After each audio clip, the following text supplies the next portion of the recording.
Facebook, Google, Amazon. What is common about all of these entities? They are all intermediaries. What is an intermediary? Intermediary is an entity as defined under the IT Act, the Information Technology Act in India, across which information is transmitted. Right? So it is an entity which does not ever select the information that is to be transmitted or select the receiver of that information or initiate any transmission of information, but it is a medium across which information is simply transferred, right? So for example, Facebook would be a social media intermediary, Google is a search engine and it is an intermediary, Amazon, the e-commerce platform, or Flipkart, they claim to be intermediaries. So basically these entities are only mediums across which the information is transferred. I think that part is clear. Now, what else do we need to understand about the legal liability of intermediaries, right? Are these intermediaries liable for the information that is transmitted across them? Is Google liable for the results that show up on its platform upon conducting a search? Is Facebook liable for the content that is posted on its platform by its users? Or is Amazon or Flipkart liable for the listings of products on its platform?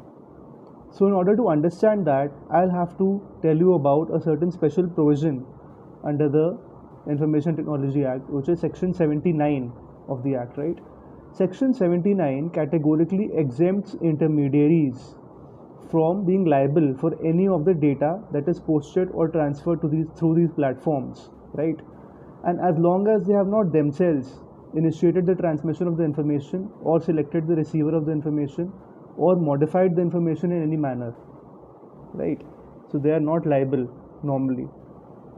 Now questions related to the liability of an intermediary arise when the content posted on their platform is illegal in any manner, right? So for example, if there is child pornography on a certain platform, or if there is say a counterfeit product being listed on an e-commerce platform, then in such cases one would wonder whether these intermediaries themselves can be held liable for this conduct. So to answer that question, the cardinal principle of intermediary liability was settled about 9 years ago in the year 2015 in a judgment by the Supreme Court called Shreya Singhal versus Union of India. And this is a very famous landmark judgment, right, by the Supreme Court. And in this judgment, the Supreme Court ruled that an intermediary is only obligated to remove any illegal content from its platform upon receiving a direction from a court, right? So what this means is that an intermediary is not obliged to monitor a platform on its own or take down any illegal content on its own that it comes across. It will only have to take down content when it is directed to do so by a court, right?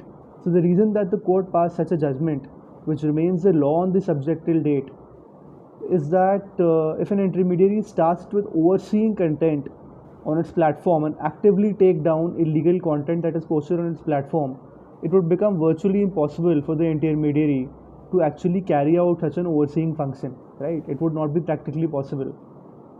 Further, the court also felt in this case of Shreya Singhal that if intermediaries are allowed to monitor the content on their platform, they would lose their very role as an intermediary. They would no longer be a passive platform across which information is transferred. Then they would be basically having control over the information on their platform.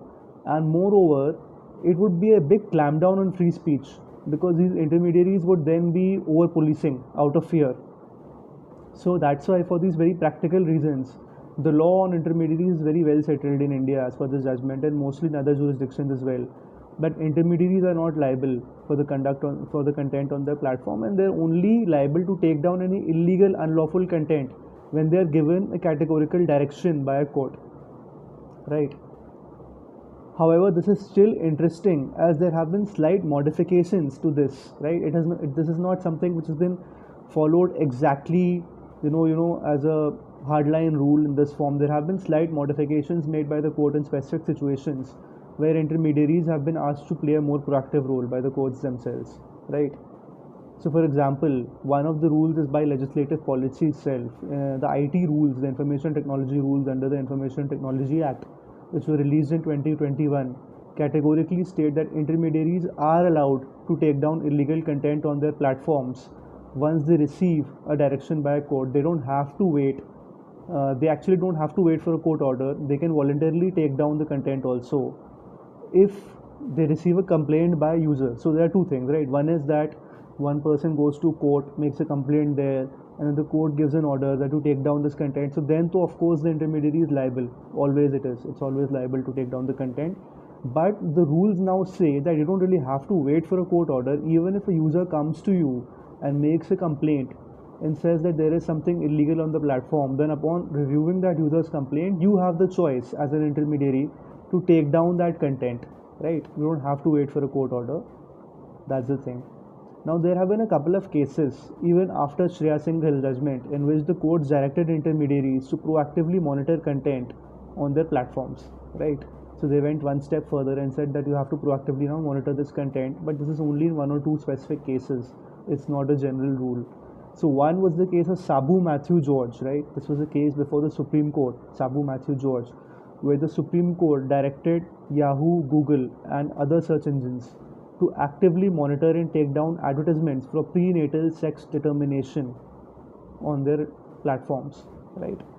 So this is a very specific type of a case. You know what is prenatal sex determination. These are basically some techniques used by doctors illegally in India to determine the gender of a child before it is born.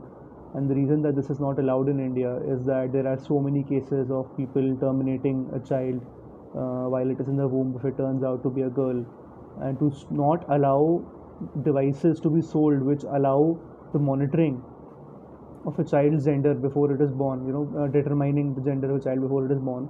The courts actually ask these platforms such as Yahoo and Google to proactively monitor and make sure that such advertisements for prenatal sex determination are not uploaded on the platforms in the first place, right? So they went a step further. Then there was another case against Quicker, in which the platform Quicker was directed to actively prevent false job advertisements from being uploaded on its platform, right? So this was the case before the Delhi High Court, where the complaint raised before the court was that on Quicker there were many advertisements being uploaded sharing false job roles and all that, and the court asked Quicker to actively monitor the situation and not wait till to receive a court order, and to basically act responsible and prevent such false advertisements from being uploaded on their platform. So you see, they basically went above and beyond the principle of exemption of intermediary liability and decided the situation was such that Quicker should be held responsible to some extent, even though it claimed to be an intermediary. Now let me tell you about one case in which I have personally been a counsel, right? I have discussed this on one of my previous episodes as well. This was for a prominent pharma company against Flipkart. And our client's complaint was that there were repeated listings of counterfeits of its products on Flipkart, and that Flipkart was not doing anything to prevent these listings on their platform. And the court directed that Flipkart would henceforth, whenever our client would report a counterfeit listing to Flipkart, would take down the listing within 24 hours, right? And further, a compliance affidavit would be filed by Flipkart in court and by our client, informing the court about the listings that were reported and taken down. So basically, the court also in this case sort of told them in our case that they don't really have to wait for a court order every time, and now henceforth whenever our client would report to Flipkart that there's a listing of a counterfeit of its product on the platform, so Flipkart would have to within 24 hours take it down, right? So once again, this is also one example of a case in which the court sort of went above and beyond the principle of exemption of intermediary liability and imposed a bit of a proactive role on the platform. Although not so proactive in this case, it is still based on our client actually reporting the listings to Flipkart, but still better, because Flipkart would otherwise be exempted. In normal situations, Flipkart could claim that they'll have to keep on waiting for a court order every time, but the court said that no, you don't have to wait for a court order. Whenever the complainant raises a listing of counterfeit product, you take it down within 24 hours henceforth, right? So this case is still going on before the court. And when we talk about intermediaries like Flipkart, we should also take into consideration the e-commerce rules. And the e-commerce rules under the Consumer Protection Act categorically impose certain obligations on intermediaries, which are e-commerce platforms, to keep track of certain information of their users, what kind of listings they're making on their platforms, to have grievance redressal mechanisms in place to take down listings if they're reported by customers which are unlawful, in violation of intellectual property or otherwise illegal, counterfeit, so on and so on. So more and more mechanisms, more and more court orders and mechanisms under different laws are coming in place, which are gradually imposing a little bit more responsibility on intermediaries, because there is so much content on their platform, so they cannot just take away the whole responsibility and say that, oh, we are not responsible for anything. There is some responsibility being imposed on these platforms, although the main principle still remains that they are not really liable to take down any illegal content till the time that they receive a official court order, right? So that was it for today, folks, and I hope you enjoyed today's episode and found it useful. Intermediary liability is indeed an interesting concept. I have explored it in great depth myself while working on matters for clients in industries such as pharmaceuticals and fintech, and I look forward to working on more court disputes and advisory mandates which involve the concept of intermediary liability. So I look forward to bringing you more exciting episodes on IP and tech law each week. And do subscribe to the channel if you like the content and find it interesting. Thank you.